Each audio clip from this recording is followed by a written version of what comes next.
इससे मालूम होगा कि वो रमजान के लिए पाबंदी होगा। इससे मालूम होगा कि वो रमजान के लिए रमजान में तरावीह हासिल होगा। वो ईद की जिंदगी का हासिल होगा। इससे मालूम होगा।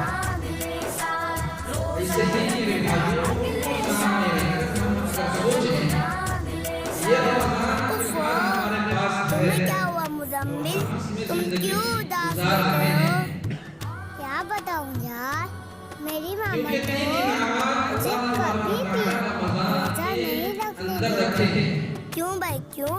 वो क्या कहती है? पहला इनाम रहमत का, दूसरा इनाम मग़फ़िरत का, तीसरा इनाम जिन्हें बड़ा और तुम छोटे मान भी जाओ ना। इसे मालूम है कि रमजान तक हम जिंदा रहेंगे या आइंदा रमजान में हमें ये तीनों नियामतें फिर दोबारा मिलेंगी, कोई गारंटी नहीं है। कुल्लु नफ्सिन ज़ाइक़तुल मौत व इन्नमा तुवफ़्फ़ौना उजूरकुम यौमल क़ियामह फमन ज़ुहज़िहा अनिन नार व उदख़िलल जन्नता फ़क़द फ़ाज़। हर नफ्स को मौत का मजा चखना है और इन्नमा तुवफ़्फ़ौना उजूरकुम यौमल क़ियामह, और क़यामत के दिन तुम्हें हर चीज का पूरा पूरा बदला दिया जाएगा। जज़ाअन विफ़ाक़ा, कुरान के अंदर अल्लाह ने फरमाया जज़ाअन विफ़ाक़ा कि पूरा पूरा भरपूर बदला दिया जाएगा।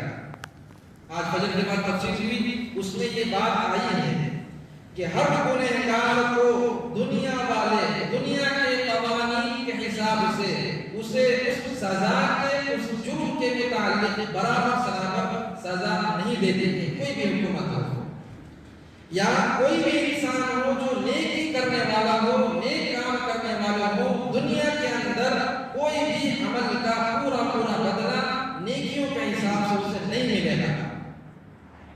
तो एक दिन होना चाहिए था, एक दिन ऐसा होना चाहिए जिसके अंदर गुनहगारों को बराबर का सजा दिया जाए और नेकोकारों को बराबर का बदला जन्नत की शक्ल में दी जाए।